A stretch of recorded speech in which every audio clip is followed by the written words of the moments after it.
नृसिंह चतुर्दशी महोत्सव प्रवचन 2026 परमपूज्य राधानाथ स्वामी महाराज द्वारा इस्कॉन शिकागो दिनांक 30 एप्रिल 2026 अनुवाद वृंदावनी प्रिया देवी दासी द्वारा आजच्या या संध्याकाळी तुमच्या सर्वांसोबत राहण्याची संधी मिळणे हे माझे अत्यंत विशेष भाग्य आहे।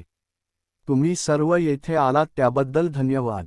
हा उत्सव शतकानुशतके सहस्रकानुशतके साजरा केला जात आहे आणि संपूर्ण वर्षातील सर्वात पवित्र दिवसांपैकी एक मानला जातो। आता मला आपल्या अतिशय प्रिय गुरु श्री प्रभुपादांनी आम्हाला सांगितलेले एक उदाहरण आठवत आहे। अतिशय वेगाने वाहणाऱ्या नदीत जिथे प्रवाह इतका प्रबळ असतो की एखादा मनुष्य त्याला तोंड देऊ शकत नाही, भारतातील काही ठिकाणी आम्ही अशी विशेष पवित्र स्नानस्थळे पाहिली आहेत। पण तेथे स्नान करायचे असेल तर तुम्हाला नदीच्या काठाजवळ राहून एका साखळीला शक्य तितक्या घट्टपणे धरून ठेवावे लागते, कारण जर तुम्ही ती साखळी सोडली तर प्रवाह तुम्हाला वाहून नेईल आणि वाचण्याची शक्यता जवळजवळ नसते। तरीही सर्व वयोगटांतील कितीतरी लोक तेथे केवळ स्नान करण्यासाठी नव्हे तर शुद्धीकरण आणि आशीर्वाद मिळवण्यासाठी जातात। हे महान श्रद्धेचे कार्य आहे।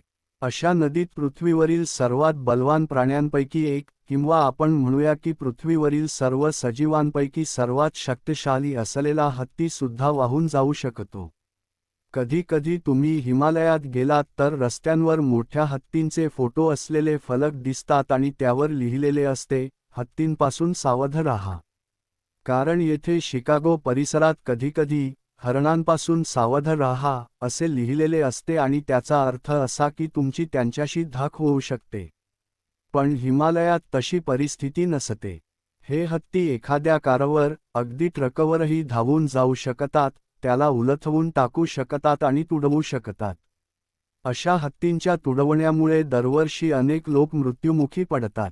मी स्वतःच्या डोळ्यांनी गुरुवायूर नावाच्या ठिकाणी, जिथे हत्ती ठेवले जातात, पाहिले आहे की नर हत्ती आपल्या सोंडेने झाडाला वेढा घालून ते थेट जमिनीतून उपटून टाकतात। पण तोच हत्ती जेव्हा त्या वेगवान नदीत उतरतो तेव्हा तो मृत्यूकडे वाहून जातो। तो त्या प्रवाहासमोर टिकू शकत नाही। नदीच्या प्रवाहाच्या सामर्थ्यापुढे त्याची काहीही शक्ती चालत नाही। पण त्याच वेळी एक छोटासा मासा असतो, कधीकधी आपल्या बोटाएवढाही लहान। आता जमिनीवर किंवा इतर कुठेही जर त्या छोट्या माशाने हत्तीशी सामना केला तर त्याची काय शक्यता असेल? हत्ती केवळ एका पावलाने त्याला चिरडून टाकेल। तरीही ज्या नदीत हत्ती वाहून जातो त्याच नदीत हे छोटे मासे प्रवाहाच्या विरुद्ध दिशेने, प्रवाहासोबत आणि प्रवाह ओलांडूनही सहज पोहत असतात।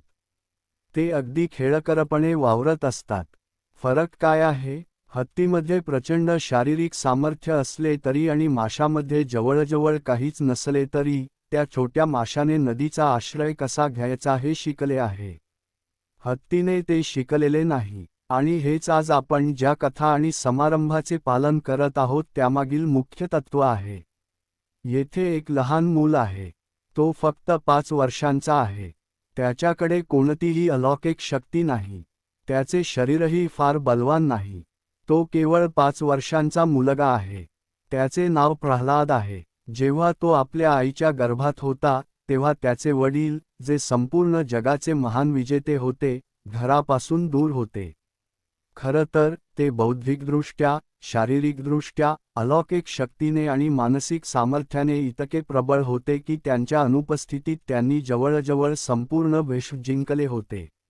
लहान प्रल्हादाची आई, हिरण्यकशिपूची पत्नी कयाधू, हिला बंदी बनविण्यात आले होते। परंतु महान ऋषी नारदमुनी यांनी तिचे रक्षण केले। नारदमुनींनी तिला आध्यात्मिक सत्याचे शिक्षण दिले।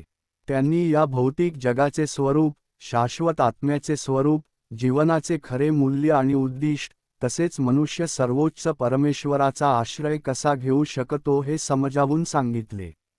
त्यांनी भगवंतावर प्रेम करणे आणि त्यांची सेवा करणे याची शिकवण दिली।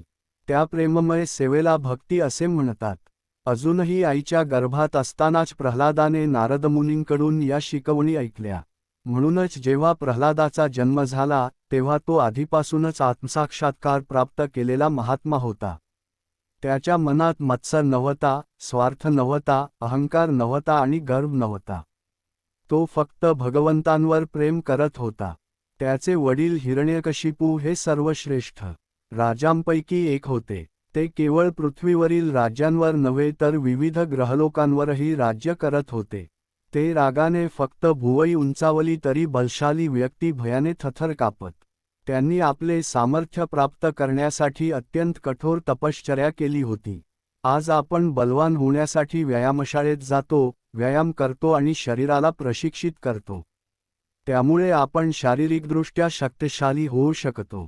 परंतु हिरण्यकशिपूंनी योग आणि तपश्चर्येच्या प्रक्रियेद्वारे असामान्य सामर्थ्य प्राप्त केले होते. योग हे एक अत्यंत गहन विज्ञान आहे, ज्याद्वारे मनुष्य विलक्षण क्षमता, ज्ञान, शक्ती आणि प्रभाव प्राप्त करू शकतो. परंतु शक्ती स्वतःमध्ये ना चांगली असते ना वाईट. ती एका सुरीसारखी असते. जर सुरी एखाद्या चोराच्या हातात असेल तर ती दुःख आणि मृत्यूचे साधन बनू शकते. पण तीच सुरी जर एखाद्या शल्यविशारदाच्या हातात असेल तर ती जीवनाचे रक्षण करणारे आणि जीव वाचविणारे साधन बनते.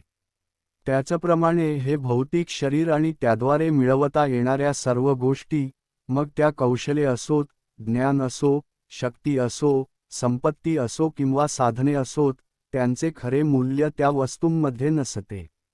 त्यांचा उपयोग करणाऱ्या व्यक्तीच्या हेतूवर त्यांचे मूल्य अवलंबून असते.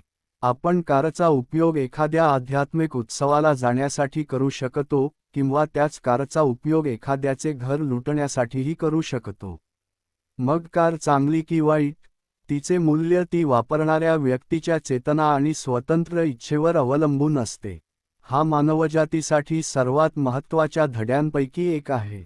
आपल्याकडे कितीही कौशल्ये, ज्ञान किंवा साधने असली तरी जीवनाला खरा अर्थ देणारी गोष्ट म्हणजे आपण ज्या मूल्यांनुसार जगतो ती मूल्ये. सर्व मूल्यांमध्ये सर्वोच्च मूल्य म्हणजे आपल्या स्वतःच्या आत्म्याशी सुसंगत राहणे आणि त्या आत्म्याला परमेश्वराशी, श्रीकृष्णांशी सुसंगत करणे. हिरण्यकशिपू अनेक वर्षे कठोर तपस्या करत पर्वतावर आपल्या पायांच्या बोटांच्या टोकांवर उभा राहिला होता. त्याचे हात आकाशाकडे उंचावलेले होते. त्याने अन्न खाल्ले नाही, त्याने पाणी प्यायले नाही. एवढेच नव्हे तर त्याने स्वतःचा श्वासही नियंत्रित केला. वर्षानुवर्षे लोटत गेली तशी त्याच्या सभोवती जंगले उगवली. झुडपे आणि वृक्षांनी संपूर्ण परिसर व्यापला. तो एका वारुळाखाली गाडला गेला आणि कीटक व मुंग्या त्याचे मांस खात होत्या व त्याचे रक्त पीत होत्या, तरीसुद्धा तो अजिबात हलला नाही. आपल्यापैकी किती जणांकडे अशी दृढ निश्चयशक्ती आहे? एखादा डास जरी आपल्या जवळ आला तर काही लोक त्याला मारून टाकतात. काही जण त्याला हुसकावून लावतात, तर काही जण मच्छरदाणीखाली लपून बसतात. पण हिरण्यकशिपूने हे सर्व सहन केले. तो सहजपणे त्या कीटकांना दूर करू शकला असता, परंतु त्याला जे काही हवे होते ते त्याच्या दृष्टीने अधिक श्रेष्ठ होते. या तत्त्वाला तपस्या म्हणतात, म्हणजे उच्च उद्देशासाठी कष्ट सहन करण्याची तयारी. दुर्दैवाने, अज्ञान आणि रजोगुणाच्या प्रभावाखाली असलेल्या व्यक्तीसाठी जे उच्च मानले जाते ते प्रत्यक्षात अनेकदा नीच असते. भगवद्गीता स्पष्ट करते की ज्ञानी व्यक्तीला जे मौल्यवान वाटते ते सामान्य लोकांना क्षुल्लक वाटू शकते, आणि सामान्य लोक ज्या गोष्टींना मूल्यवान मानतात त्या ज्ञानी व्यक्तीला क्षुल्लक वाटू शकतात. हिरण्यकशिपूला सत्तेची तीव्र इच्छा होती.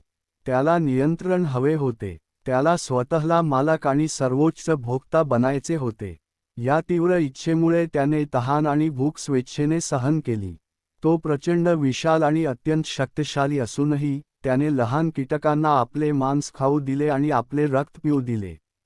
शेवटी त्याचे शरीर जवळजवळ एका सांगाड्यात रूपांतरित झाले. तरीही आपल्या योगशक्तीमुळे त्याने आपल्या हाडांमध्ये पूर्ण चेतना आणि जीवन टिकवून ठेवले. योगीची ही पारंपरिक संकल्पना आहे. ती केवळ सडपातळ कंबर किंवा शारीरिक लवचिकतेबद्दल नाही. ती मन, इंद्रिये आणि जीवनशक्तीवर असामान्य नियंत्रण मिळवण्याबद्दल आहे. त्याची तपस्या जसजशी पुढे चालू राहिली तसतशी त्याच्या शरीरातून प्रचंड उष्णता आणि अग्निमय ऊर्जा प्रकट होऊ लागली. असे वाटत होते की त्याच्या मस्तकातून ज्वाळा निघत आहेत. त्याने निर्माण केलेली शक्ती संपूर्ण विश्वावर परिणाम करू लागली. देवता, उपदेवता आणि इतर दिव्य लोक भयभीत झाले. ते भगवान ब्रह्मांकडे गेले आणि म्हणाले, हिरण्यकशिपूच्या तपस्येची शक्ती असह्य होत चालली आहे. ती आपणा सर्वांना भस्मसात करू शकते. तो तुमचे लक्ष वेधून घेण्यासाठी आणि तुमच्याकडून वरदान प्राप्त करण्यासाठी ही तपस्या करीत आहे. त्यानंतर भगवान ब्रह्मा तेथे अवतरले जिथे हिरण्यकशिपू तपश्चर्या करीत होता. सुरुवातीला त्यांना तो सापडलाच नाही. संपूर्ण परिसर झुडपे, वृक्ष आणि दाट वनस्पतींनी व्यापलेला होता. हिरण्यकशिपू एका वारुळाच्या आत लपलेला होता आणि आसपासच्या दृश्यापासून तो जवळजवळ वेगळा ओळखू येत नव्हता. ब्रह्मदेवांनी त्याला हाक मारली आणि आपल्या कमंडलूमधील दिव्य जल त्याच्यावर शिंपडले. तत्क्षणी हिरण्यकशिपू प्रकट झाला. त्याचे शरीर केवळ पूर्ववत झाले नव्हते, तर ते तरुण, अत्यंत तेजस्वी, सुदृढ, निरोगी, विलक्षण सुंदर आणि अकल्पनीय सामर्थ्याने परिपूर्ण झाले होते. त्यानंतर हिरण्यकशिपूला अद्भुत वरदाने आणि गूढ शक्ती प्राप्त झाल्या. या वरदानांच्या प्रभावामुळे त्याने केवळ पृथ्वीवरच नव्हे तर विश्वातील अनेक प्रदेशांवर आपले वर्चस्व प्रस्थापित केले. पण एवढी सर्व शक्ती असूनही त्याचा लहान मुलगा प्रल्हादाला यापैकी कोणत्याही गोष्टीची इच्छा नव्हती. प्रल्हादाला फक्त श्रीकृष्णांवर प्रेम होते. श्रीमद्भागवतात प्रल्हाद महाराज सर्वोच्च परमेश्वराचे, ज्यांना विष्णू, गोविंद आणि इतर अनेक दिव्य नावांनी संबोधले जाते, अत्यंत सुंदर स्तवन करतात. ते सर्वांच्या हिताचे चिंतक होते. त्यांना कोणताही शत्रू नव्हता, कारण ते प्रत्येक जीवाला भगवंतांचा अंश मानत होते. एके दिवशी हिरण्यकशिपूने आपल्या लहान मुलाला प्रल्हादाला आपल्याकडे येताना पाहिले. तो पराक्रमी राजा आपल्या भव्य सिंहासनावर विराजमान होता. प्रल्हाद अतिशय आदर आणि नम्रतेने पुढे आला. तो पूर्णपणे निर्भय असला तरी अत्यंत विनम्र, आज्ञाधारक आणि भक्तिभावाने परिपूर्ण होता. आपल्या प्रिय पुत्राला जवळ येताना पाहून हिरण्यकशिपूने प्रेमाने त्याचे स्वागत केले आणि त्याला आपल्या मांडीवर बसवले. त्यानंतर त्याने आपल्या शिक्षकांकडून काय शिकला आहे हे विचारण्याची तयारी केली. प्रल्हादाने आपल्या वडिलांना साष्टांग प्रणाम केला. तो हात जोडून आदराने उभा राहिला आणि त्यांना सन्मान व प्रेम अर्पण केले. आपल्या लहान मुलाचे ते रूप पाहून हिरण्यकशिपू अत्यंत भावूक झाला. त्याने प्रल्हादाला मांडीवर घेतले, प्रेमाने आलिंगन दिले आणि अतिशय ममतेने त्याच्याकडे पाहू लागला. 5 वर्षांच्या मुलाशी एखादा मनुष्य काय बोलेल? हिरण्यकशिपू प्रत्यक्षात शास्त्रांचा महान विद्वान होता. तो गूढ विद्यांचा आचार्य, सामर्थ्यवान शासक आणि अत्यंत बुद्धिमान व्यक्ती होता. परंतु त्याचबरोबर तो अहंकारी आणि स्वार्थीही होता. त्याने आपले संपूर्ण ज्ञान, शक्ती आणि क्षमता स्वतःच्या स्वार्थासाठी वापरल्या. प्रेमपूर्वक त्याने आपल्या मुलाला विचारले, माझ्या प्रिय बाळा, मला सांग, तू शाळेत सर्वात चांगली कोणती गोष्ट शिकलास? लहान प्रल्हादाला आपल्या वडिलांवर प्रेम होते आणि त्यांची त्याला खरोखरच काळजी होती. म्हणूनच त्याने असे शब्द बोलले जे त्यांच्या सर्वोच्च कल्याणासाठी होते.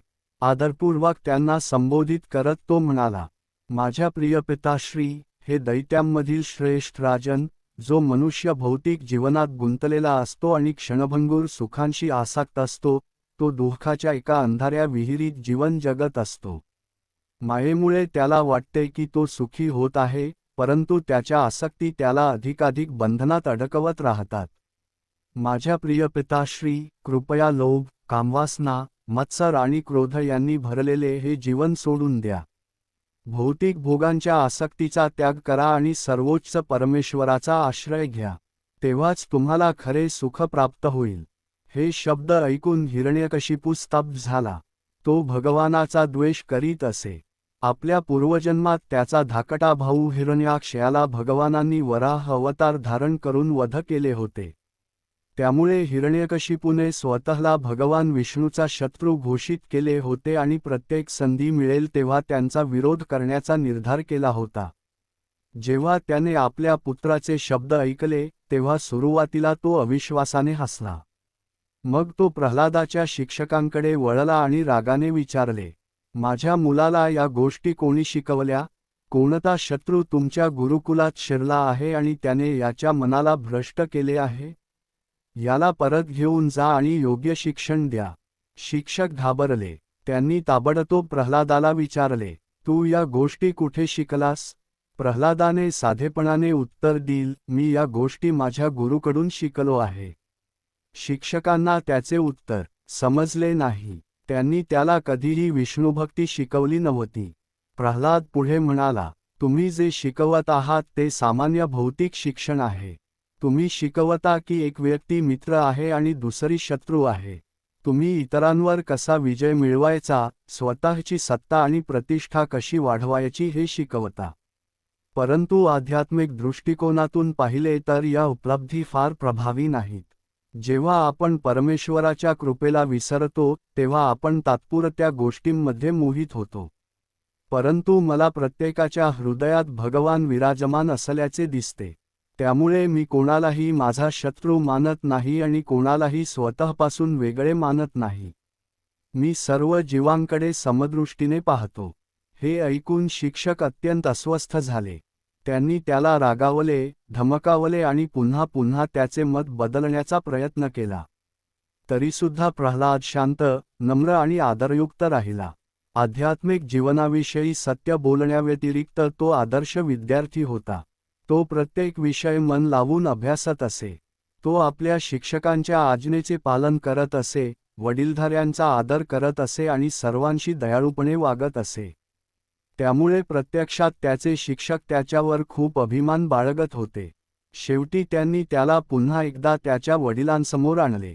त्याच्या मातेनं त्याला सुंदर वस्त्रे आणि अलंकारांनी सजवले होते आणि तो राजसभेत अतिशय मोहक व तेजस्वी दिसत प्रवेशला. शिक्षकांनी त्याच्या वर्तनाबद्दल आणि शिक्षणाबद्दल अत्यंत उत्कृष्ट अहवाल सादर केला. आपल्या मुलाला पाहून हिरण्यकशिपू प्रेमाने भारावून गेला. प्रल्हाद अजूनही फक्त 5 वर्षांचा होता. त्याने त्याला आपल्या मांडीवर बसवले, घट मिठी मारली आणि प्रेमळ पित्याप्रमाणे त्याच्या डोक्याचा सुगंध घेतला. वात्सल्याने त्याचे डोळे अश्रूंनी भरून आले आणि ते अश्रू प्रल्हादाच्या चेहऱ्यावर ओघळले. त्यानंतर त्याने विचारले, माझ्या प्रिय पुत्रा, मला सांग, तू शाळेत काय शिकलास? सर्वात उत्तम शिक्षण कोणते आहे?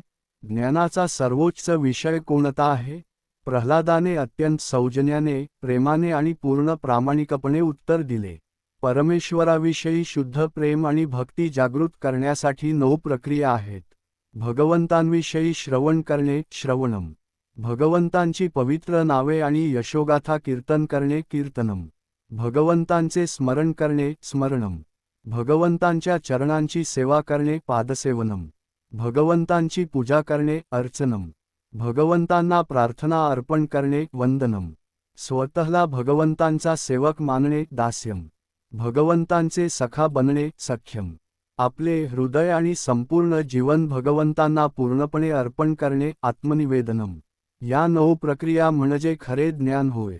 त्यांचे आचरण केल्याने मनुष्य जीवनाचे सर्वोच्च ध्येय प्राप्त करतो आणि प्रत्येक आत्मा ज्याचा शोध घेत आहे ते खरे सुख प्राप्त करतो.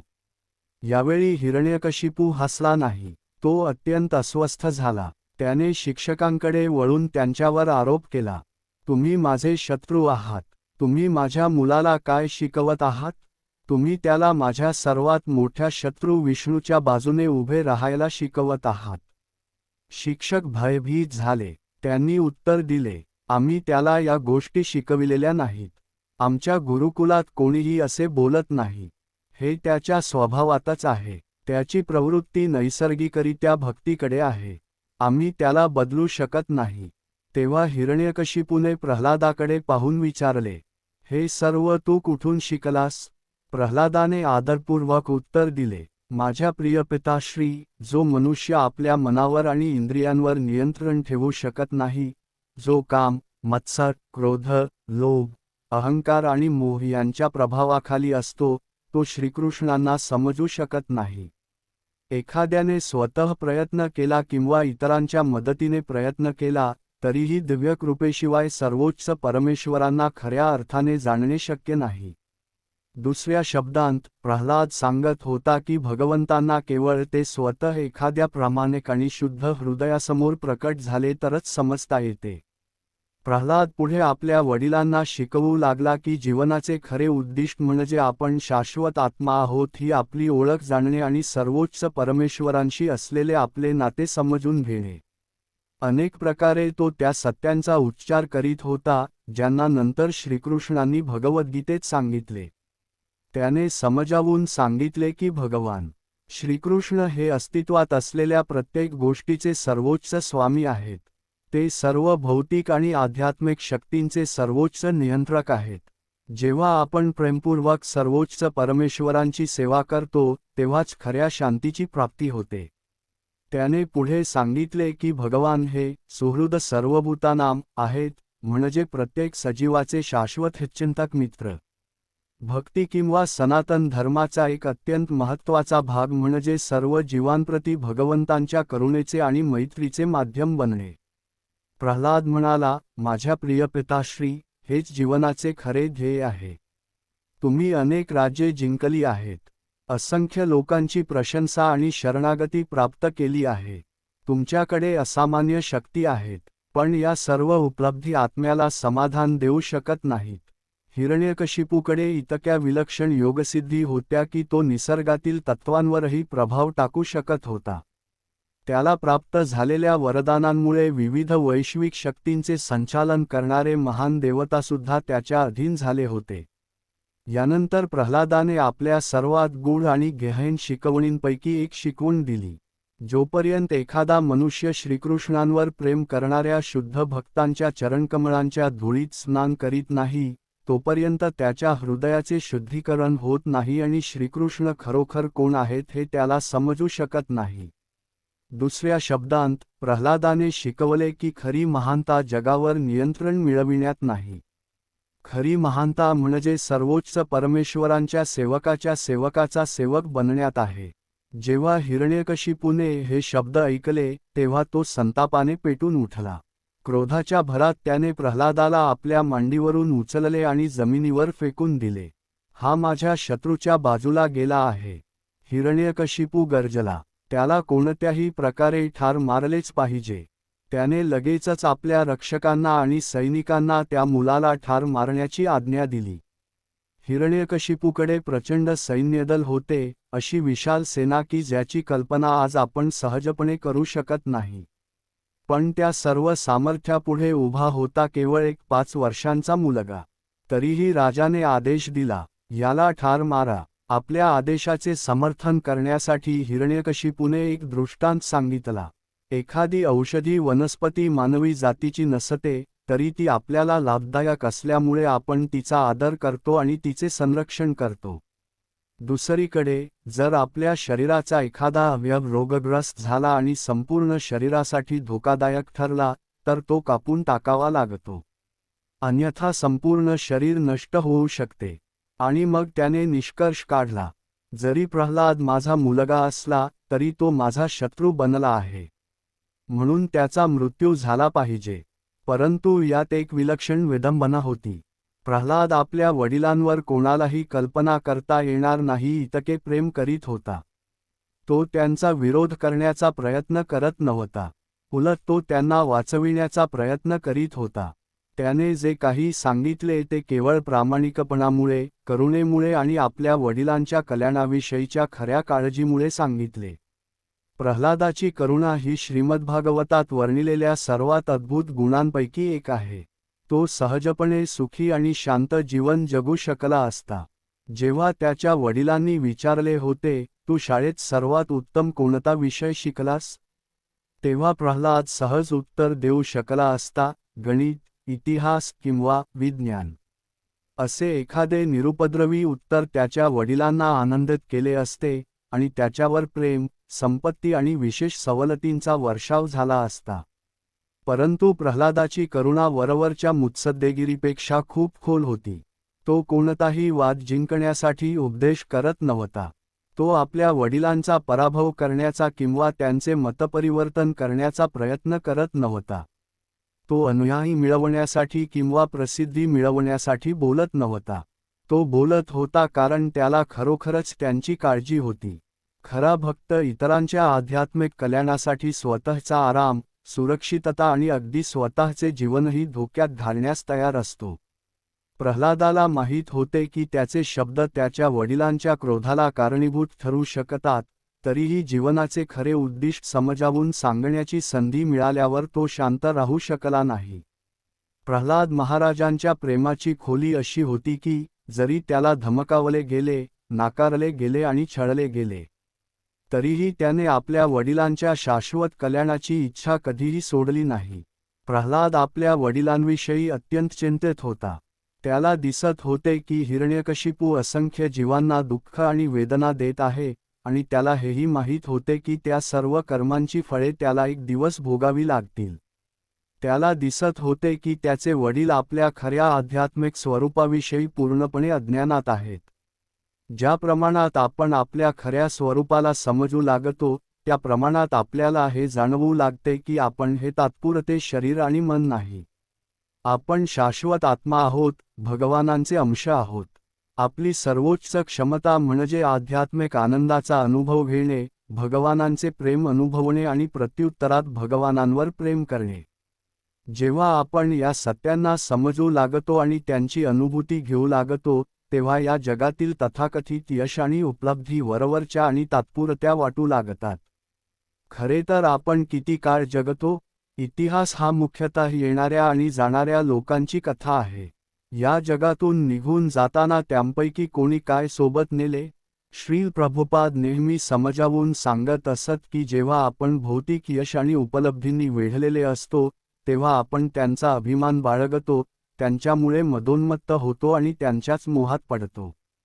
हे पाहण्यात आपण अपयशी ठरतो की त्या अनंत कालाच्या विशालतेतील केवळ एक ठिणगी आहेत. त्या थोड्या काळासाठी प्रकट होतात आणि नंतर नाहीशा होतात. एकेकाळी रोमन साम्राज्य होते, ग्रीक साम्राज्य होते, ब्रिटिश साम्राज्य होते, इतिहासभर अनेक इतर शक्तिशाली साम्राज्ये होती.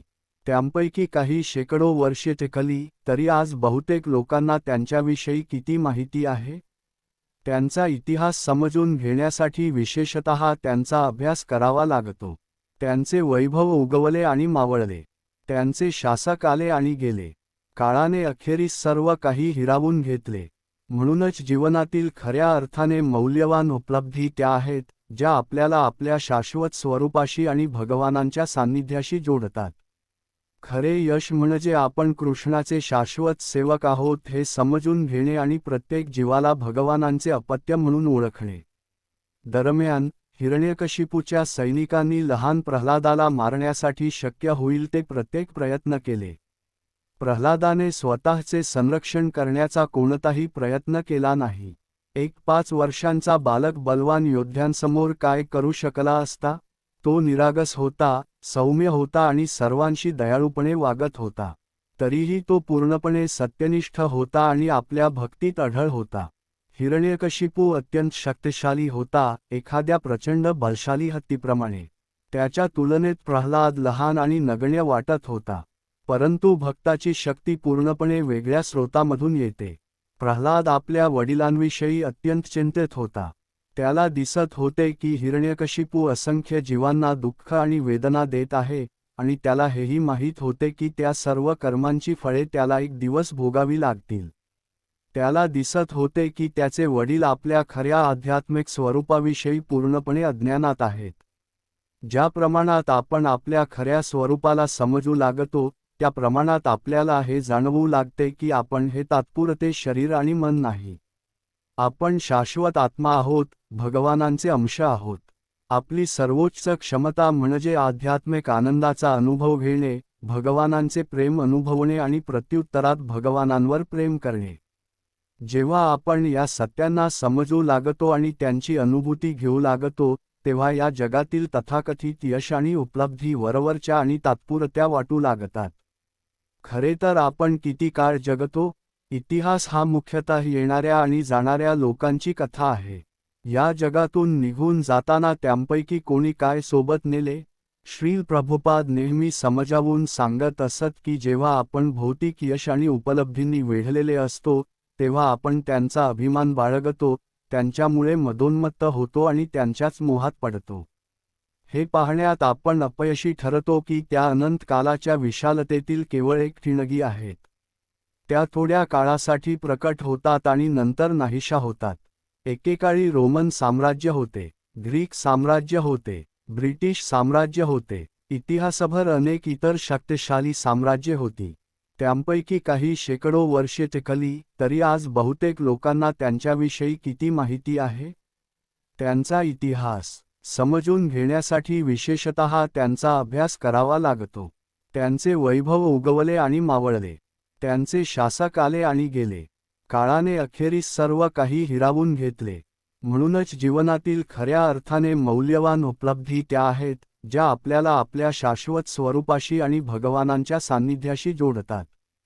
खरे यश म्हणजे आपण कृष्णाचे शाश्वत सेवक आहोत हे समजून घेणे आणि प्रत्येक जीवाला भगवानांचे अपत्य म्हणून ओळखणे.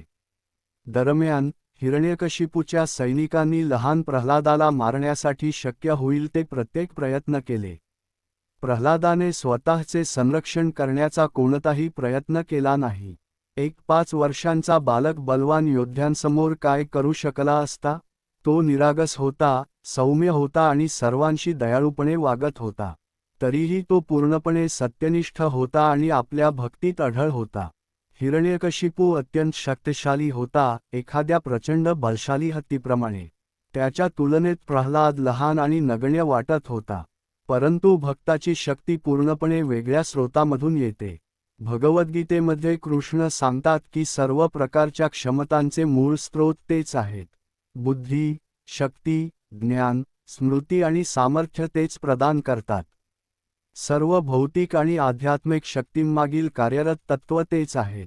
आपल्याकडे जी कोणती क्षमता आहे, ती शेवटी त्यांच्याकडूनच प्राप्त होते. म्हणूनच जेव्हा दैत्य सैनिकांनी तीक्ष्ण त्रिशूळांनी प्रल्हादावर आक्रमण केले, तेव्हा ते त्याला कुठलीही इजा पोहोचवू शकले नाहीत. प्रल्हाद शांतपणे बसून राहिला, तर पर्वतासारखी शक्ती असलेले विशाल योद्धे त्याच्याकडे आपली शस्त्रे रोखून वार करत होते. पण त्या शस्त्रांमध्ये त्याला जखमी करण्याची ताकद नव्हती. का? कारण प्रत्येक शस्त्राच्या मागील अंतिम शक्ती परमेश्वरच आहेत. त्यांच्या अनुमतीशिवाय कोणतीही वस्तू स्वतंत्रपणे कार्य करू शकत नाही. सैनिक आपल्या संपूर्ण शक्तीनिशी प्रयत्न करीत होते, परंतु ती शस्त्रे स्वतः प्रल्हादाला इजा करण्यास असमर्थ होती. हे द्रौपदीच्या प्रसिद्ध लीलाप्रसंगासारखे आहे. जेव्हा तिचा अपमान केला जात होता आणि तिचे वस्त्र खेचून काढले जात होते, तेव्हा ती आर्तपणे प्रार्थना करू लागली. हे कृष्णा, हे गोविंदा, कृपया माझे रक्षण करा, मी तुमची आहे. शक्तिशाली योद्धे तिचे वस्त्र खेचत होते, पण त्याच वेळी अधिकाधिक वस्त्रे प्रकट होत होती. वस्त्रांचे ढीग साचत गेले, तरी द्रौपदी पूर्णपणे आच्छादित राहिली. कृष्णांच्या दिव्य शक्तीने, योगमायेने, त्यांच्या इच्छेनुसार तिचे संरक्षण केले. त्याचप्रमाणे कृष्णांनी प्रल्हादाचेही संरक्षण केले. दैत्यांनी त्याला पर्वतशिखरांवरून खाली फेकले. त्यांनी त्याला धगधगत्या अग्नीत टाकले. त्यांनी त्याला विष दिले. त्यांनी त्याला पाण्याखाली दाबून ठेवले. त्यांनी त्याला उपाशी ठेवण्याचा प्रयत्न केला. त्यांनी त्याला तीव्र थंडीला सामोरे जाऊ दिले. तरीही या सर्व यातनांमध्ये प्रल्हादाने कधीही तक्रार केली नाही. तो कधीही कटू झाला नाही. त्याने कधीही सूड उगवण्याचा प्रयत्न केला नाही. त्याने कधीही प्रतिकार केला नाही. याचा अर्थ असा नाही की प्रत्येकाने प्रल्हादाच्या बाह्य कृतींचे अनुकरण करावे. भगवद्गीतेमध्ये कृष्णांनी अर्जुनाला युद्ध करण्याची आज्ञा दिली, कारण युद्ध करणे हे क्षत्रिय म्हणून अर्जुनाचे कर्तव्य होते. प्रल्हादाची परिस्थिती वेगळी होती.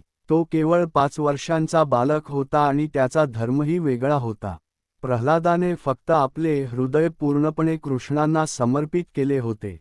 ते संपूर्ण शरणागतीच त्याचे संरक्षण बनली. भक्त प्रत्येक परिस्थितीकडे, ती अनुकूल असो किंवा प्रतिकूल, भगवानांचे स्मरण करण्याची आणि त्यांची सेवा करण्याची संधी म्हणून पाहतो. प्रल्हादाची श्रद्धा कधीही डळमळली नाही, कारण कृष्णांशी त्याचे नाते भीतीपेक्षा अधिक खोल होते, वेदनेपेक्षा अधिक खोल होते आणि अगदी आत्मसंरक्षणाच्या नैसर्गिक प्रवृत्तीपेक्षाही अधिक खोल होते. काही दिवसांपूर्वी कोलकात्यात अनेक भक्तांनी श्रील भक्तिविनोद ठाकूरांच्या पितृगृहाच्या पुनरुद्घाटनाचा उत्सव साजरा केला. अनेक बाबतींत भक्तिविनोद ठाकूरांनी प्रल्हाद महाराजांसारखाच भाव दर्शविला. भौतिकवादी समाजात राहून आणि अनेक विचलित करणाऱ्या गोष्टींनी वेढलेले असूनही ते कृष्णभक्तीत दृढ राहिले, निर्भयपणे आध्यात्मिक सत्याचा प्रचार केला आणि इतरांच्या कल्याणासाठी अथक परिश्रम घेत राहिले. ते ब्रिटिशकालीन भारतात मॅजिस्ट्रेट होते. त्यांना 14 मुले होती, सुंदर मालमत्ता होती. परंतु प्रल्हादाप्रमाणेच त्यांच्या हृदयात प्रेम, करुणा आणि निर्भयता यांचा मधुर भाव होता. त्यांनी शेकडो सुंदर प्रार्थना आणि शेकडो ग्रंथ लिहिले. त्यांनी असंख्य लोकांच्या हृदयांना स्पर्श केला. आजही आपण त्यांच्या रचना आणि गीते दररोज गातो. एका सुंदर गीतामध्ये ते गातात, नंदकिशोर, हे माझ्या प्रभू, माझे शरीर, माझे घर, माझे कुटुंब, माझी संपत्ती, माझी साधने, माझ्या क्षमता, माझे सर्व काही तुमचेच आहे. तुमची इच्छा असेल तर तुम्ही माझे रक्षण करू शकता. तुमची इच्छा असेल तर तुम्ही मला मारूही शकता. तुम्हाला हवे ते करण्याचा पूर्ण अधिकार आहे, कारण मी तुमचा विनाट सेवक आहे. हाच प्रल्हादाचा भाव होता. जेव्हा तो उंच पर्वतावरून खाली फेकला गेला, तेव्हा दक्षिण भारतातील अहोबिलम हे स्थान त्याच्याशी संबंधित आहे. तुमच्यापैकी किती जण अहोबिलमला गेले आहेत? कृपया हात वर करा. तेथे उग्र स्तंभ आहे. या उग्र स्तंभावर चढणे खरोखरच अत्यंत उंच आणि आव्हानात्मक आहे. आता कदाचित तेथे अधिक चांगल्या सुविधा करण्यात आल्या असतील, पण जेव्हा मी तेथे गेलो होतो तेव्हा ते खरोखर धोकादायक होते. काही फूट रुंदीच्या खडकांवरून पुढे जावे लागते आणि खाली इतकी मोठी दरी असते की तिचा तळसुद्धा दिसत नाही. त्यात जोरदार वारे वाहत असतात. प्रल्हादाला त्या पर्वताच्या शिखरावरून खाली फेकण्यात आले आणि तो पडत असताना तो, हे प्रभो, मला वाचवा, असे म्हणत नव्हता. तो फक्त एवढेच म्हणत होता, कृष्णा, मी तुमचा आहे. हे गोविंदा, मी तुमचा आहे. प्रेम आणि विश्वास. जेव्हा श्रील प्रभुपाद प्रल्हादाविषयी बोलतात, तेव्हा ते प्रल्हादाच्या श्रद्धा आणि विश्वासाचे वर्णन करतात. तो विश्वास अगदी एखाद्या लहान बालकाला आपल्या आई वडिलांवर असतो तसाच होता. एखादे लहान मूल संकटात असताना जर आईने त्याला कवेत घेतले असेल आणि वडील जवळ असतील, तर त्या मुलाला पूर्ण सुरक्षित वाटते. मी प्रेमळ बाहूंमध्ये सुरक्षित आहे. कृष्ण भगवद्गीतेमध्ये आपल्याला सांगतात, मी सर्व जीवांचा पिता आहे. मी सर्व जीवांची माता आहे. लहान प्रल्हाद फक्त कृष्णांचे स्मरण करीत होता, आपल्या हृदयात कृष्णांची उपस्थिती अनुभवत होता, कृष्णांचे प्रेम अनुभवत होता आणि कृष्णांवर प्रेम करीत होता. प्रल्हादाने हे समजले होते, जाणले होते आणि अनुभवलं होतं की हे नातं शाश्वत आहे. या शरीराच्या बाबतीत जे काही होणार आहे, ते होऊ द्या. हे शरीर काही वर्षांसाठीच टिकणार आहे. आपण कोणीही असलो, काहीही घडले तरी, कृष्णा, मी तुमचा आहे. त्याला मारण्यासाठी त्यांनी अनेक उपाय केले, पण काहीच यशस्वी झाले नाही. हे खरोखरच अकल्पनीय आणि चमत्कारिक होते. ते त्याला इजा पोहोचवूच शकत नव्हते. हिरण्यकशिपू अत्यंत खचून गेला होता, कारण तो काहीही करीत असला तरी त्यातून काही परिणाम होत नव्हता. त्याचा आवाज अतिशय मोठा, भयानक आणि क्रूर होता. तुम्ही कधी अशा एखाद्या व्यक्तीला पाहिले आहे का जी अत्यंत मत्सरी आणि शक्तिशाली असते, आणि जी तुम्हाला रागावू इच्छिते, अपमानित करू इच्छिते, घाबरवू इच्छिते, धमकावू इच्छिते किंवा अगदी मारून टाकू इच्छिते?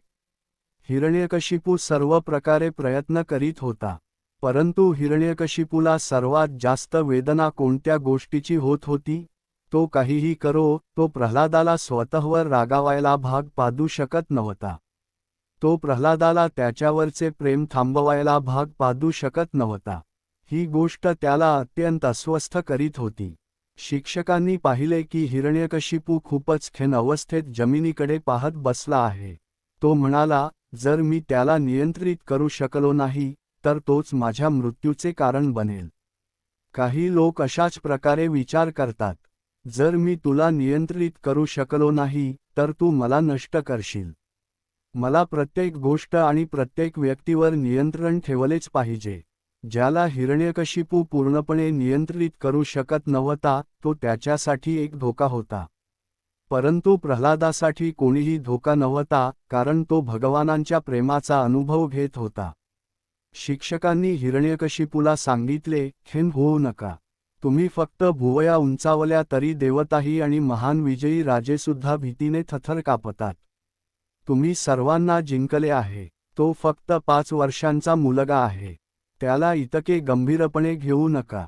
तो मोठा होईल आणि तो जे करीत आहे ते सर्व विसरेल. आम्हाला त्याला पुन्हा शाळेत घेऊन जाऊ द्या. शिक्षकांनी हिरण्यकशिपूला पुढे सांगितले, आमचे गुरु आणि तुमचे आध्यात्मिक गुरु शुक्राचार्य सध्या येथे नाहीत. ते परत आल्यावर आम्ही निश्चित करू की प्रल्हादाला तुमच्या इच्छेनुसार पूर्णपणे प्रशिक्षण दिले जाईल. यामुळे हिरण्यकशिपू थोडा शांत झाला आणि प्रल्हाद पुन्हा शाळेत गेला. प्रल्हाद प्रत्येक विषयात उत्कृष्ट होता. तो वर्गातील सर्वोत्तम विद्यार्थी होता. पण त्याला खरोखर विशेष बनवणारी गोष्ट त्याची बुद्धिमत्ता नव्हती, ती त्याची उच्च कोटीची सद्गुणी वृत्ती होती. सर्व मुलांना तो खूप आवडत असे. तो शाळेतील सर्वात लोकप्रिय मुलगा होता, कारण तो प्रत्येकावर मनापासून प्रेम करत होता. जे आपल्यावर प्रेम करतात त्यांच्यावर प्रेम करणे सोपे असते. पण या जगात अनेकदा आपण आपली काळजी घेणाऱ्या लोकांवरही नाराज होतो, कारण ते आपल्या योजनांमध्ये हस्तक्षेप करीत आहेत किंवा आपल्या आसक्तींना आव्हान देत आहेत असे आपल्याला वाटते. प्रल्हाद मात्र वेगळा होता. त्याची दयाळुता कोणत्याही अटींशिवाय होती. सुट्टीच्या वेळी मुले त्याच्या भोवती वर्तुळ करून बसत असत. ती सर्व त्याच्याच वयाची होती, 5 वर्षांची, काही थोडी लहान तर काही थोडी मोठी. प्रल्हाद त्यांच्याकडे प्रेमाने हसत असे. तो विनम्र, सौम्यभाषी आणि अत्यंत करुणामय होता. एके दिवशी मुलांनी त्याला विचारले, तू इतरांपेक्षा इतका वेगळा का आहेस? तुझ्या आनंदाचे रहस्य काय आहे? प्रल्हादाने उत्तर दिले, मला जे काही ज्ञान प्राप्त झाले आहे ते मी माझे गुरु नारद मुनी यांच्याकडून शिकलो आहे. मुले म्हणाली, सुट्टीच्या वेळी आम्ही सामान्यतः खेळ खेळतो आणि क्रीडा करतो. पण आम्हाला हे जाणून घ्यायचे आहे की तुला इतका आनंद कशामुळे मिळतो. कृपया आम्हाला शिकव. त्यानंतर प्रल्हादाने आपल्या मित्रांना त्याचे प्रसिद्ध उपदेश सांगितले. वैदिक परंपरेच्या संपूर्ण इतिहासात महान आचार्य, संत, विद्वान आणि आध्यात्मिक शिक्षकांनी श्रीमद्भागवतातील या शिकवणींचा वारंवार उल्लेख केला आहे. प्रल्हादाने स्पष्ट केले की जीवनाचे खरे ध्येय म्हणजे भागवत धर्म, अर्थात परमेश्वरावरील प्रेममय भक्तिमय सेवा. त्याने घोषित केले, कौमार आचरेत प्राज्ञो धर्मान भागवतान हे. बुद्धिमान व्यक्तीने जीवनाच्या अगदी सुरुवातीपासून, म्हणजे बालपणापासूनच भागवत धर्माचे आचरण करावे. प्रल्हादाने शिकवले की आध्यात्मिक जीवन पुढे ढकलू नये. आपण असा विचार करू नये की आता मी भोग उपभोगेन आणि नंतर आध्यात्मिक होईन. श्रील प्रभुपाद वारंवार सांगत असत की कोणीही किती काळ जगेल हे कुणालाही माहीत नाही. आपले स्थान, संपत्ती, शक्ती, शिक्षण किंवा योजना काहीही असोत, पुढच्या क्षणी काय होईल हे आपल्याला माहीत नसते. जीवन अनिश्चित आहे. कृष्ण भगवद्गीतेमध्ये आपल्याला सांगतात, मी सर्व जीवांचा पिता आहे. मी सर्व जीवांची माता आहे. लहान प्रल्हाद फक्त कृष्णांचे स्मरण करीत होता, आपल्या हृदयात कृष्णांची उपस्थिती अनुभवत होता, कृष्णांचे प्रेम अनुभवत होता आणि कृष्णांवर प्रेम करीत होता. प्रल्हादाने हे समजले होते, जाणले होते आणि अनुभवलं होतं की हे नातं शाश्वत आहे. या शरीराच्या बाबतीत जे काही होणार आहे ते होऊ द्या. हे शरीर काही वर्षांसाठीच टिकणार आहे.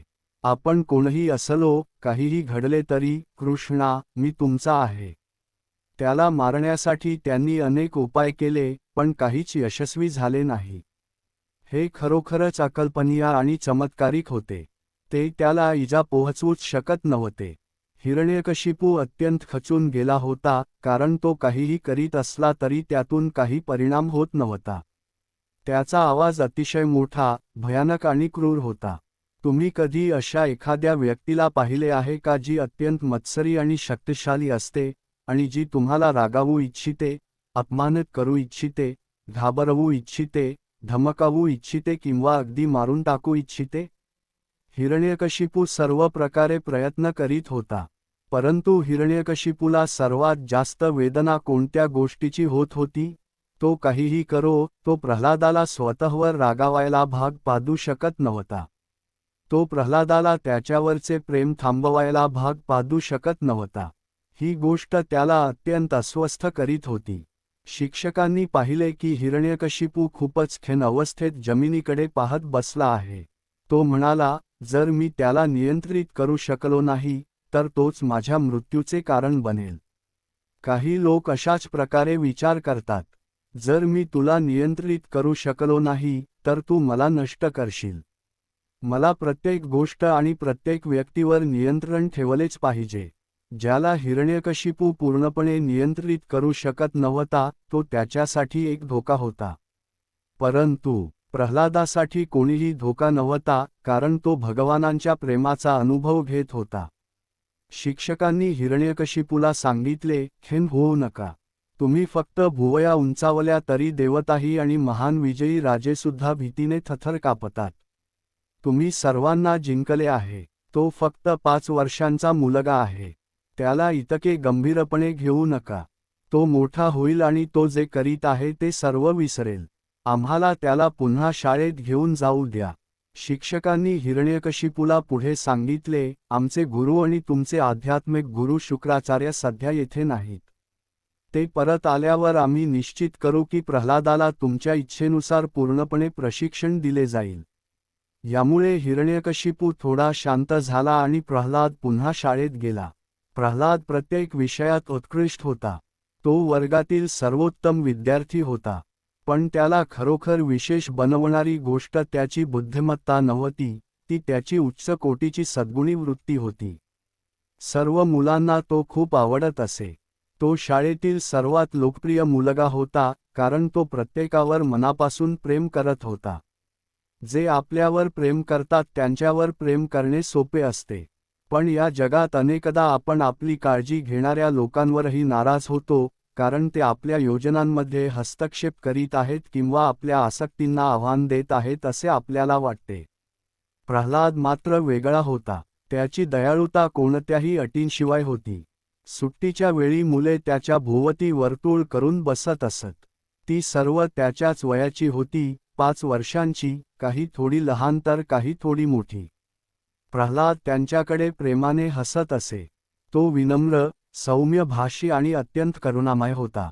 एके दिवशी मुलांनी त्याला विचारले, तू इतरांपेक्षा इतका वेगळा का आहेस? तुझ्या आनंदाचे रहस्य काय आहे? प्रल्हादाने उत्तर दिले, मला जे काही ज्ञान प्राप्त झाले आहे ते मी माझे गुरु नारद मुनी यांच्याकडून शिकलो आहे. मुले म्हणाली, सुट्टीच्या वेळी आम्ही सामान्यतः खेळ खेळतो आणि क्रीडा करतो. पण आम्हाला हे जाणून घ्यायचे आहे की तुला इतका आनंद कशामुळे मिळतो. कृपया आम्हाला शिकव. त्यानंतर प्रल्हादाने आपल्या मित्रांना त्याचे प्रसिद्ध उपदेश सांगितले. वैदिक परंपरेच्या संपूर्ण इतिहासात महान आचार्य, संत, विद्वान आणि आध्यात्मिक शिक्षकांनी श्रीमद्भागवतातील या शिकवणींचा वारंवार उल्लेख केला आहे. प्रल्हादाने स्पष्ट केले की जीवनाचे खरे ध्येय म्हणजे भागवत धर्म, अर्थात परमेश्वरावरील प्रेममय भक्तिमय सेवा. त्याने घोषित केले, कौमार आचरेत प्राज्ञो धर्मान भागवतान ह्यः. बुद्धिमान व्यक्तीने जीवनाच्या अगदी सुरुवातीपासून म्हणजे बालपणापासूनच भागवत धर्माचे आचरण करावे. प्रल्हादाने शिकवले की आध्यात्मिक जीवन पुढे ढकलू नये. आपण असा विचार करू नये की आता मी भोग उपभोगेन आणि नंतर आध्यात्मिक होईन. श्रील प्रभुपाद वारंवार सांगत असत की कोणीही किती काळ जगेल हे कुणालाही माहीत नाही. आपले स्थान, संपत्ती, शक्ती, शिक्षण किंवा योजना काहीही असोत, पुढच्या क्षणी काय होईल हे आपल्याला माहीत नसते. जीवन अनिश्चित आहे. जसे मंदिरातील पडदे निश्चित वेळापत्रकानुसार कधी बंद होतील हे आपल्याला माहीत असते, तसे आपल्या स्वतःच्या जीवनाचा पडदा कधी पडेल हे मात्र आपल्याला माहीत नसते.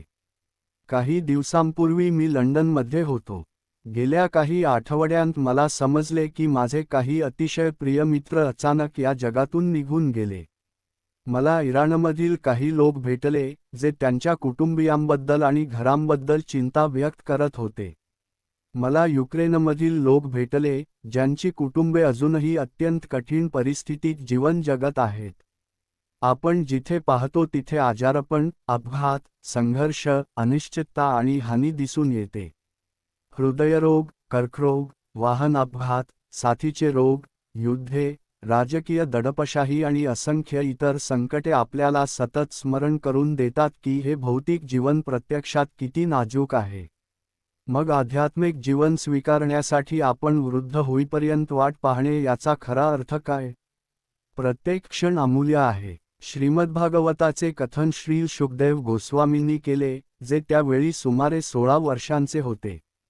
त्यांनी इतिहासातील काही महान ऋषी, मुनी आणि संतांच्या सभेला उपदेश केला. त्या सभेमध्ये वेदांचे संकलन करणारे श्री व्यासदेव आणि व्यासदेवांचे आध्यात्मिक गुरु नारदमुनी यांचाही समावेश होता. शुकदेव गोस्वामींनी स्पष्ट केले की मानवी जीवन अत्यंत दुर्मिळ आणि अमूल्य आहे. जीवनाची महानता आपण किती वर्षे जगतो यावर मोजली जात नाही, कारण ती सर्व वर्षे एक दिवस संपून जातात. खरी महानता आपल्या चेतनेच्या गुणवत्तेवर अवलंबून असते. आपण आपल्या शाश्वत ओळखीशी किती खोलवर जोडलेले आहोत? आपले श्रीकृष्णांशी असलेले नाते आपण किती खोलवर अनुभवतो?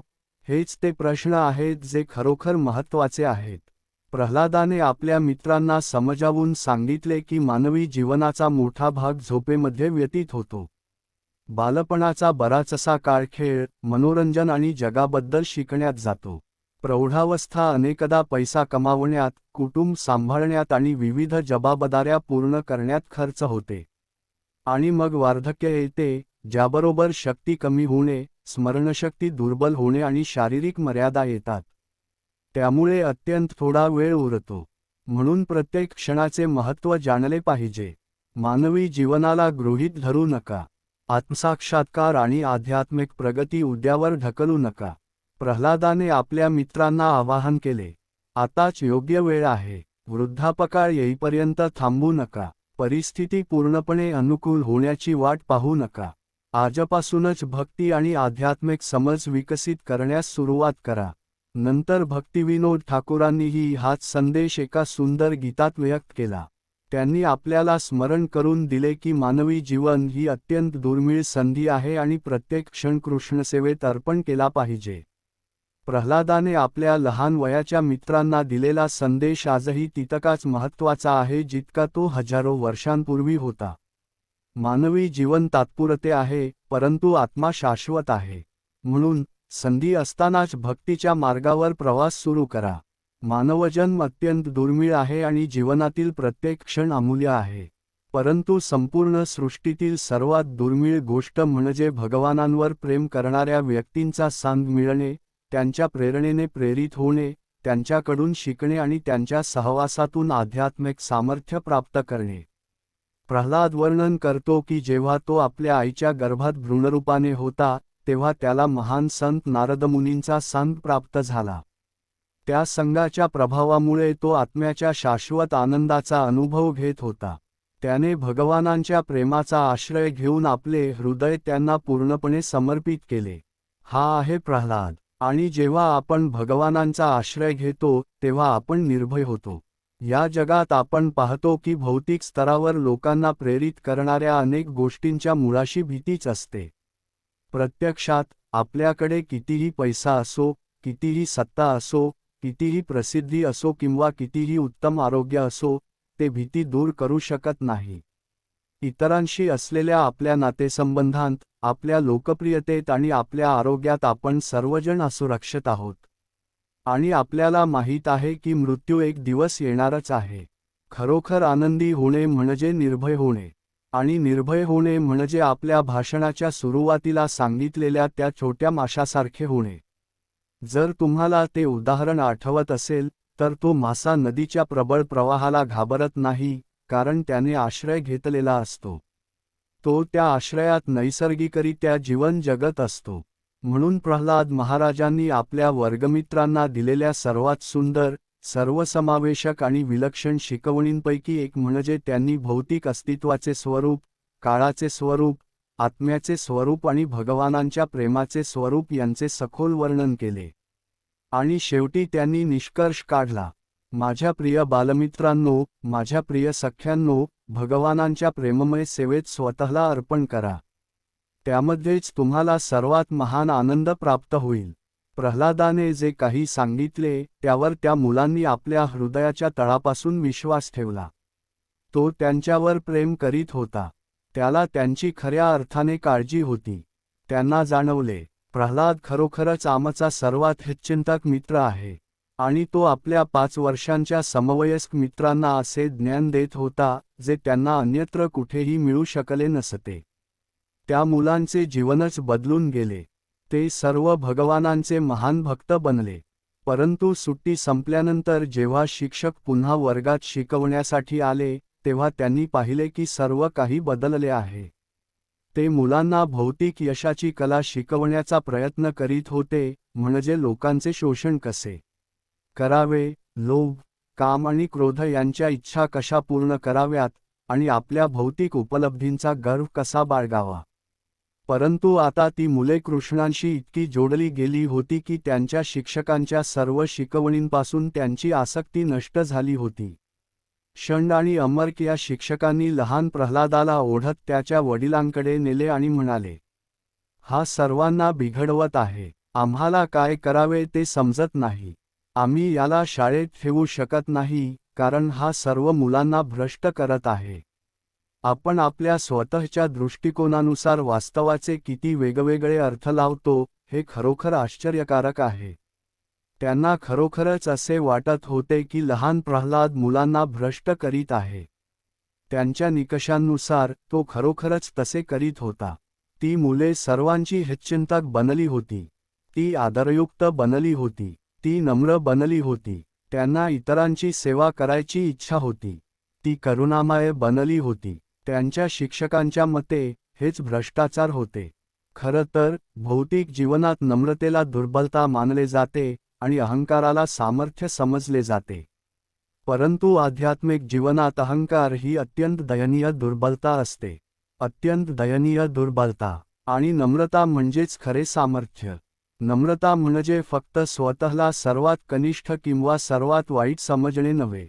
नम्रता म्हणजे भगवंतांची महानता ओळखणे, त्यांच्या सामर्थ्याची अनुभूती घेणे आणि त्या अनुभूतीमुळे विनम्र होणे. नम्रता म्हणजे त्या दिव्य सामर्थ्याचा आश्रय घेणे. म्हणून जेव्हा हिरण्यकशिपूने हा वृत्तांत ऐकला तेव्हा तो संतापाने पेटून उठला.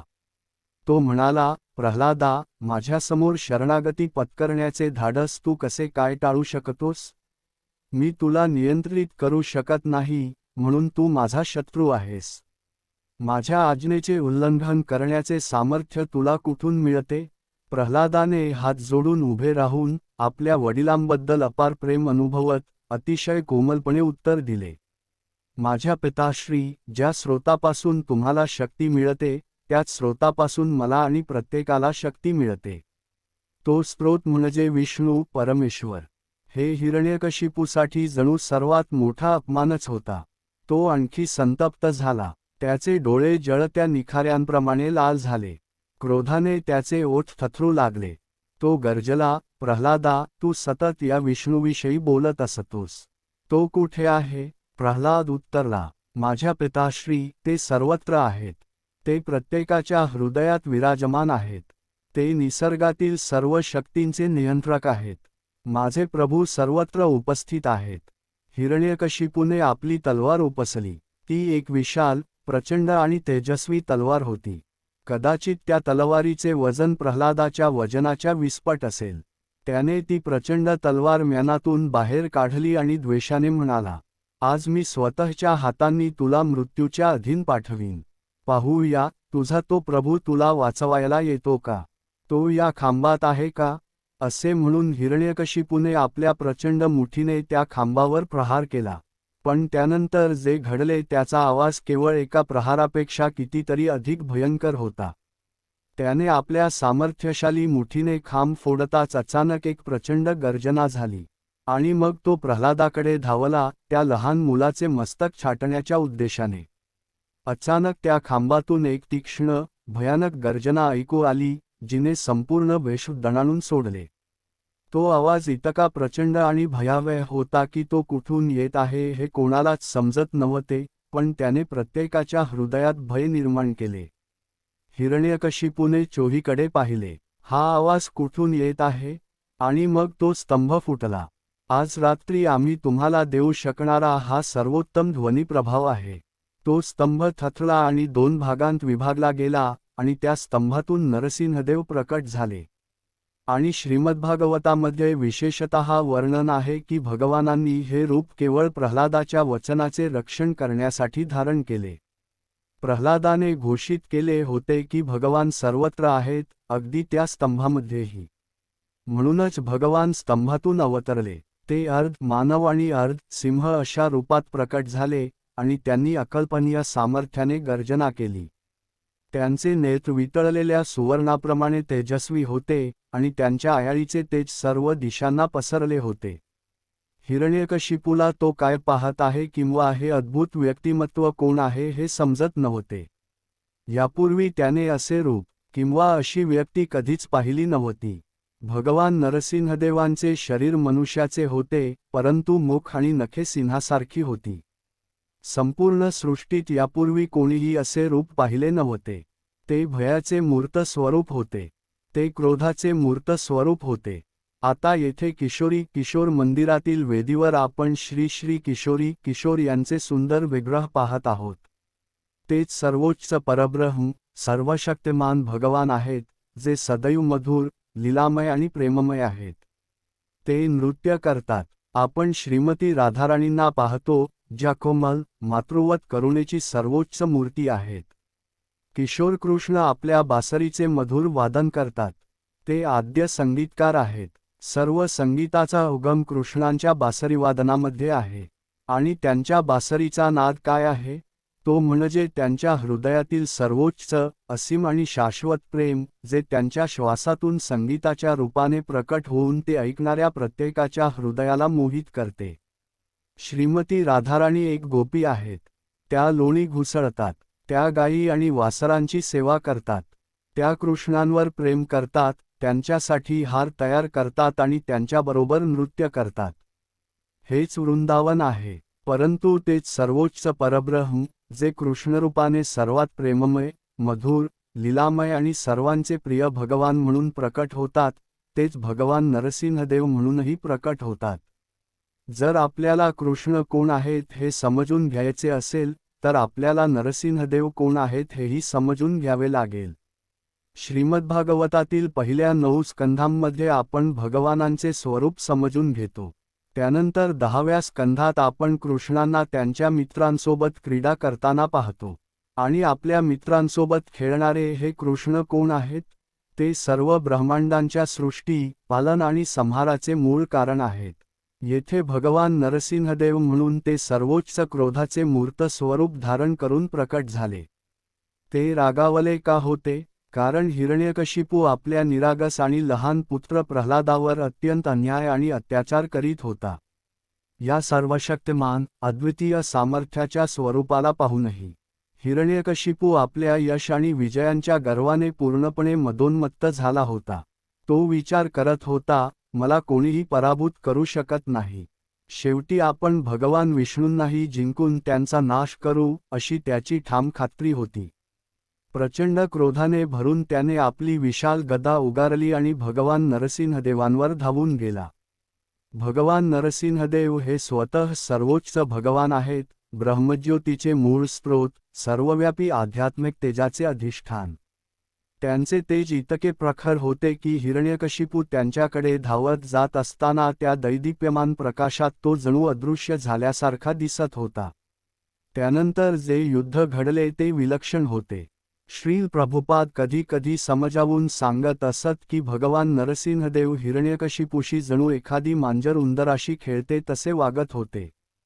काही वेळा मांजर उंदराला सोडून देते आणि पुन्हा पकडते. त्याचप्रमाणे नरसिंहदेवांनी युद्धामध्ये हिरण्यकशिपूला काही प्रमाणात स्वातंत्र्य दिल्यासारखे भासवले, जरी युद्धाचा निकाल कधीच संशयास्पद नव्हता. भगवानांनी त्याला थोडा अवकाश दिला तेव्हा हिरण्यकशिपू विचार करू लागला, हा मला पराभूत करू शकत नाही. त्यामुळे त्याचा खोटा आत्मविश्वास आणखी वाढला.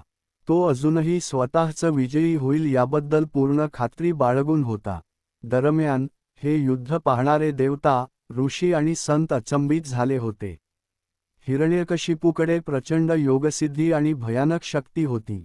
संपूर्ण विश्व हे युद्ध विस्मयाने पाहत होते. कधी हिरण्यकशिपू आकाशात युद्ध करीत होता, कधी तो पृथ्वीवर युद्ध करीत होता.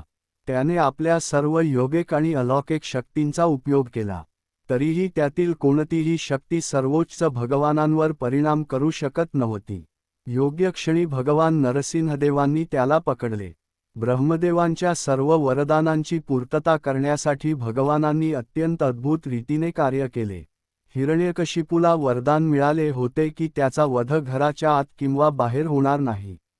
म्हणून भगवान त्याला उंबरठ्यावर घेऊन गेले, जो ना आत असतो ना बाहेर. त्याला वरदान मिळाले होते की मानव किंवा प्राणी यांच्याकडून त्याचा वध होणार नाही. म्हणून भगवान नरसिंह रूपात अर्ध मानव आणि अर्ध सिंह म्हणून प्रकट झाले. त्याला ब्रह्माने निर्माण केलेल्या कोणत्याही जीवापासून संरक्षण मिळाले होते.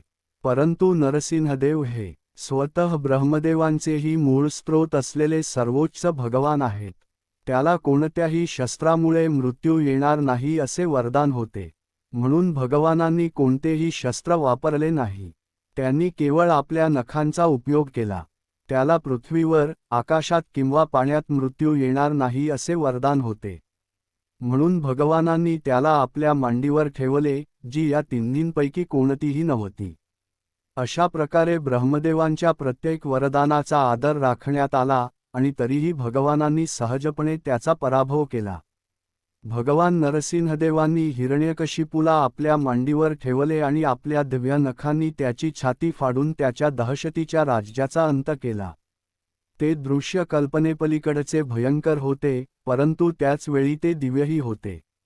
सामान्य दृष्टिकोनातून पाहिले तर अशी घटना भयावह वाटते, परंतु भक्त एक अधिक गूढ सत्य समजतात. भगवान नरसिंहदेवांनी हे कार्य द्वेषातून केले नव्हते. सर्व जीवांचे खरे हितचिंतक असलेले सर्वोच्च भगवान प्रल्हाद महाराजांचे संरक्षण करण्यासाठी, संपूर्ण विश्वाचे संरक्षण करण्यासाठी आणि शेवटी हिरण्यकशिपूचे सुद्धा उद्धार करण्यासाठी कार्यरत होते. त्याला शिक्षा देतानाही ते त्याच्यावर कृपाच करीत होते. ही दैवी करुणेची एक अतिशय गूढ आणि सखोल बाजू आहे. बाह्यदृष्ट्या कठोर वाटणाऱ्या कृतीसुद्धा प्रत्यक्षात भगवानांच्या सर्वोच्च कृपेचे आणि करुणेचे प्रकटीकरण असू शकतात. म्हणूनच भक्त नरसिंहदेवांच्या रूपात केवळ क्रोध पाहत नाहीत, ते त्या रूपात प्रेम पाहतात. जेव्हा भक्त भगवान नरसिंहदेवांच्या चित्रांचे किंवा विग्रहांचे दर्शन करतात, तेव्हा त्यांची हृदय कृतज्ञतेने द्रवित होतात. ते आपल्या भक्ताचे रक्षण करण्यासाठी आणि धर्माचे पालन करण्यासाठी प्रभूंचा उग्र निर्धार पाहतात. त्यांचा क्रोध अहंकार, सूड किंवा द्वेषातून उत्पन्न झालेला नव्हता. तो दिव्य प्रेम आणि संरक्षणाचा शुद्ध आविष्कार होता. हिरण्यकशिपूचा वध झाल्यानंतर त्याच्या हजारो सैनिकांनी भगवान नरसिंहदेवांवर आक्रमण केले. ते शस्त्रे घेऊन आणि मोठ्या वेगाने प्रभूंवर धावून आले. परंतु काही क्षणांतच प्रभूंनी त्या सर्वांचा संहार केला. त्यानंतर भगवान नरसिंहदेव राजसिंहासनावर विराजमान झाले आणि प्रचंड गर्जना करू लागले. त्यांची गर्जना संपूर्ण विश्वभर घुमू लागली. पृथ्वी थरथर कांपू लागली. स्वर्गलोक हादरले. देवतांनाही त्यांच्या जवळ जाण्याची भीती वाटू लागली. हिरण्यकशिपूचा पराभव झाल्यानंतरही आपल्या भक्तासाठी प्रकट झालेला प्रभूंचा दिव्य क्रोध अद्याप शांत झाला नव्हता. त्या क्षणी संपूर्ण विश्वामध्ये त्यांना शांत करण्याचा मार्ग कोणालाही समजत नव्हता. ब्रह्मदेवांनाही नाही, शिवशंकरांनाही नाही, महान ऋषी मुनींनाही नाही. केवळ एकच व्यक्ती प्रभूंच्या जवळ निर्भयपणे जाऊ शकत होती. ती व्यक्ती होती 5 वर्षांचा बालक प्रल्हाद महाराज, ज्यांच्या शुद्ध प्रेमामुळे सर्वोच्च परमेश्वर प्रकट झाले होते. ऋषी, मुनी, योगी आणि देवता दुरूनच सुंदर प्रार्थना अर्पण करू लागले. त्यांना ठाऊक होते, हेच सर्वोच्च पुरुषोत्तम भगवान आहेत. हेच भगवान विष्णू आहेत, जे आम्हाला संरक्षण देण्यासाठी या अत्यंत अद्भुत अवतारात प्रकट झाले आहेत. प्रल्हादाने हिरण्यकशिपूला प्रत्येक संधी दिली.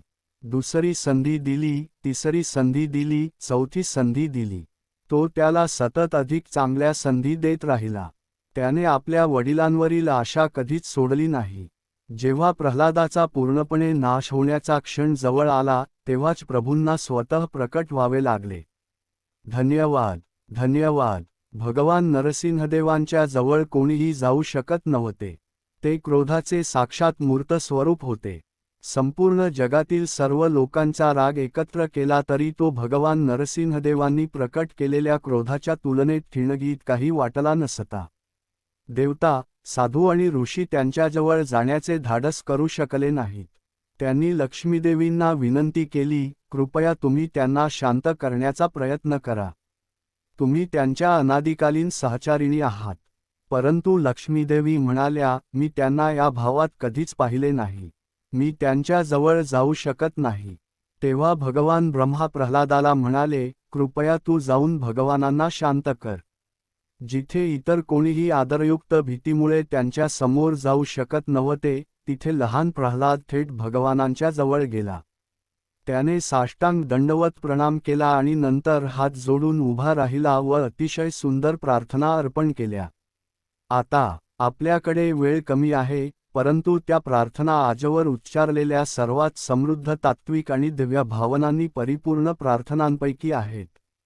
प्रल्हाद अत्यंत नम्रतेने बोलला आणि भगवानांच्या कृपेचे गुणगान करू लागला. त्यानंतर भगवान नरसिंहदेव प्रल्हादाला म्हणाले, मी तुला हवे ते वरदान देईन. जेव्हा मी केवळ तुझ्यासाठी अवतार धारण करून प्रकट झालो आहे, तेव्हा तुला जे काही हवे आहे ते वरदान म्हणून देण्यासाठीच आलो आहे.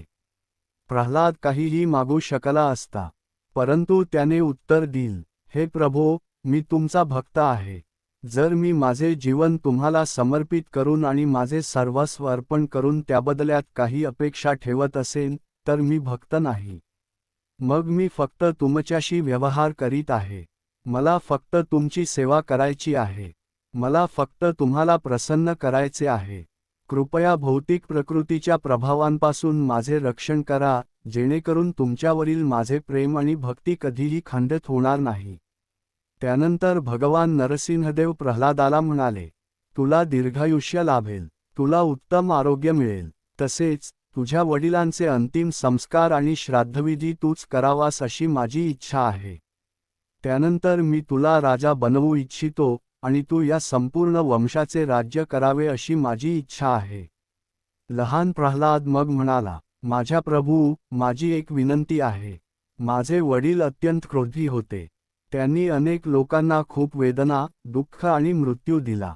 कृपया त्यांना क्षमा करा. कृपया त्यांना सर्व दुःखांपासून मुक्ती प्रदान करा. भगवान नरसिंहदेव उत्तरले, प्रल्हादा, तुझ्या भक्तीमुळे मी केवळ तुझ्या वडिलांनाच मुक्ती देणार नाही, तर तुझ्या भक्तीच्या प्रभावाने तुझ्या कुलातील 21 पिढ्यांनाही मुक्त करीन. टाळ्यांचा कडकडाट आणि प्रल्हादाच्या प्रार्थना ऐकल्यानंतर स्वयं भगवान नरसिंहदेव पूर्णपणे शांत झाले. क्षणापूर्वी जे दिव्य क्रोधाचे मूर्त स्वरूप होते, तेच आता शांततेचे मूर्त स्वरूप बनले. ओम शांती शांती शांती. तेच दिव्य स्वरूप, परंतु आता पूर्णपणे प्रेममय, शांत आणि कोमल झाले होते. भगवान नरसिंहदेवांनी आपला करकमल, आपला दिव्य पंजा प्रल्हादाच्या मस्तकावर ठेवला. त्या क्षणी प्रल्हादाला असे वाटले की तो पूर्णपणे भगवंतांच्या कृपेमध्ये स्नान करत आहे. तो संपूर्णपणे शुद्ध झाला आणि भगवंतांचे प्रेम, दया आणि करुणेने ओतप्रोत भरून गेला. आणि भगवान नरसिंहदेवांनी घोषणा केली, जो कोणी माझ्याशी संबंधित प्रल्हादाच्या गुणांचे आणि भक्तीचे श्रवण करील, तो सर्व दुःखांपासून मुक्त होईल आणि भक्तिसेवेला प्राप्त होईल. जिथे जिथे महान संत आणि भक्त एकत्र येतात, तिथे प्रल्हाद महाराजांच्या गुणांचे वर्णन आणि चर्चा अत्यंत पवित्र मानली जाते. स्वतः भगवान म्हणाले, जो कोणी तुझ्या पावलांवर पाऊल ठेवून चालण्याचा प्रयत्न करील, त्याच्यावर मी विशेष कृपा करीन. या जगात तू आपल्या आदर्श आचरणाद्वारे लोकांना ते खरे गुण दाखविण्यासाठी आला आहेस, जे प्रत्येकाने आपल्या जीवनात धारण करण्याची आकांक्षा ठेवली पाहिजे. आपण प्रल्हाद महाराजांचे अनुकरण करू शकत नाही, परंतु आपण त्यांच्या आदर्शांचे अनुसरण नक्कीच करू शकतो. त्यांची श्रद्धा, त्यांची नम्रता, त्यांची क्षमाशीलता, त्यांची करुणा, त्यांची निर्भयता आणि भगवंतांवरील त्यांचे संपूर्ण अवलंबित्व, हाच प्रल्हाद महाराजांचा शाश्वत संदेश आहे. वैदिक शास्त्रांमध्ये मान्य करण्यात आलेल्या 12 महाजनांपैकी महान आध्यात्मिक अधिकारी प्रल्हाद महाराज हे एक आहेत. जरी आपण त्यांच्या अद्भुत जीवनाचे पूर्ण अनुकरण करू शकत नसलो तरी नक्कीच त्यांच्या पावलावर पाऊल ठेवून चालू शकतो. त्यांनी ज्या मूल्यांचे जीवनभर पालन केले ती आपण स्वीकारू शकतो. भक्ती, नम्रता, शरणागती, करुणा आणि भगवानांच्या चरणकमळांचा संपूर्ण आश्रय. भगवान नरसिंहदेवांनी हिरण्यकशिपूचा वध केल्यानंतर त्यांनी ब्रह्मदेवांना आशीर्वाद दिला आणि भविष्यात दैत्यांना असे अत्यंत शक्तिशाली वरदान देताना अधिक सावध राहण्याची सूचना केली. त्यानंतर भगवान नरसिंहदेव हळूहळू शांत झाले. प्रल्हाद महाराजांनी नंतर आपल्या वडिलांचे अंतिम संस्कार अत्यंत कर्तव्यभावनेने, आदराने, प्रेमाने आणि करुणेने केले. त्यांच्या मनात कोणताही राग नव्हता. त्यांनी असा विचारही केला नाही की माझे वडील क्रूर होते किंवा माझ्या वडिलांनी मला मारण्याचा प्रयत्न केला. अशा विचारांसाठी त्यांचे हृदय अत्यंत निर्मळ होते. भगवान नरसिंहदेवांच्या आज्ञेने प्रल्हाद महाराजांचा राज्याभिषेक करण्यात आला. ते अजून खूपच लहान होते, पण त्यांनी ही जबाबदारी भगवानांची सेवा म्हणून स्वीकारली. बालपणापासून वृद्धापकाळापर्यंत अनेक वर्षे त्यांनी राज्यकारभार केला. त्यांनी विवाह केला, कुटुंब सांभाळले, पुत्र पौत्रांचा विस्तार झाला आणि आपल्या सर्व लौकिक जबाबदाऱ्या प्रामाणिकपणे पार पाडल्या. तरीही संपूर्ण आयुष्यभर त्यांनी तीच भक्तिभावना कायम ठेवली. त्यांनी राज्यकर्ता किंवा मालक म्हणून राज्य केले नाही. त्यांनी भगवानांचे सेवक आणि भगवानांच्या संततीचे सेवक म्हणून राज्य केले. प्रत्येक जीवाला त्यांनी परमेश्वराचा अंश मानले आणि म्हणूनच प्रत्येक जीव आदर आणि करुणेचा पात्र आहे असे समजले.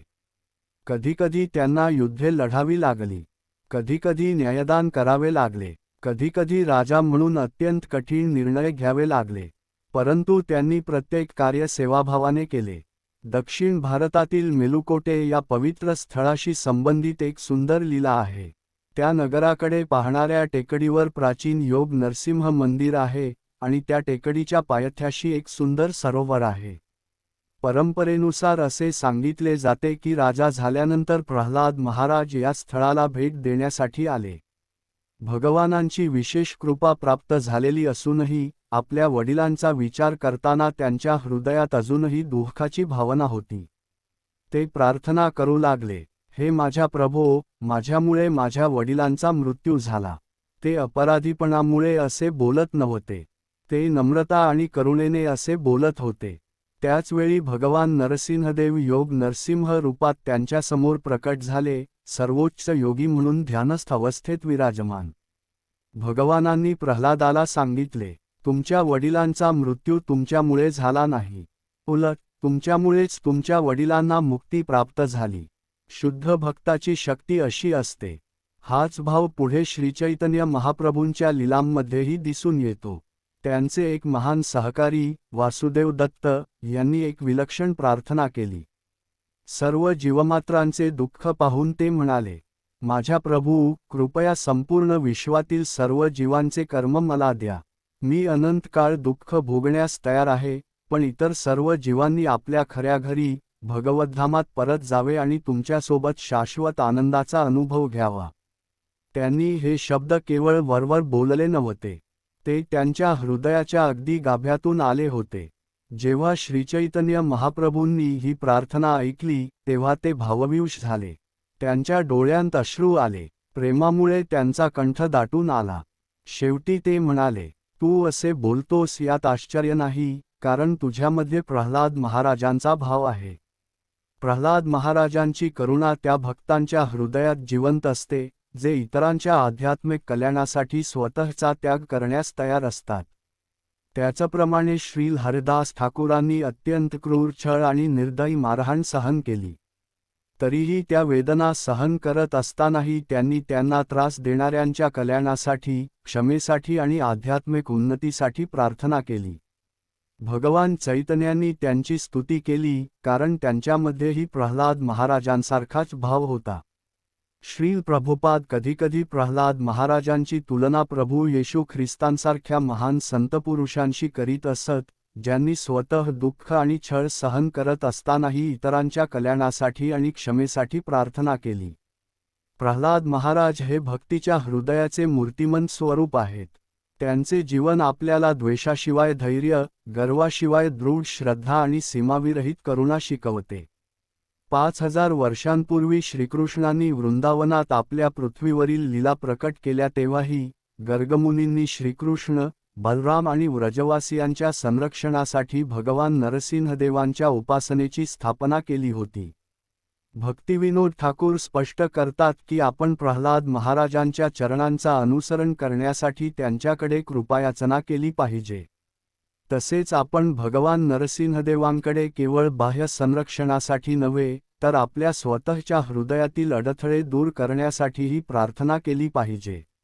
आपले सर्वात मोठे शत्रू बाहेर नाहीत, ते म्हणजे काम, क्रोध, लोभ, मत्सर, अहंकार आणि मोह, जे आपल्याला शुद्ध भक्तीपासून दूर करतात. म्हणून भगवान नरसिंहदेवांचे सर्वात महान संरक्षण हे केवळ शारीरिक सुरक्षिततेत नाही. त्यांचे सर्वात मोठे संरक्षण म्हणजे आपल्या हृदयाचे शुद्धीकरण करण्याची आणि श्रीकृष्णांविषयी शुद्ध प्रेम जागृत करण्याची त्यांची दिव्य शक्ती. हीच प्रल्हाद महाराजांची प्रार्थना होती. हेच त्यांचे आदर्श उदाहरण होते. आणि आजही हाच त्यांचा जगाला दिलेला संदेश आहे. आपण सदैव भगवानांचा आश्रय घ्यावा, सर्व जीवांशी करुणाभावाने वागावे आणि श्रीकृष्णांप्रती शुद्ध भक्ती विकसित करावी. जय प्रल्हाद महाराज. जय श्री नृसिंहदेव.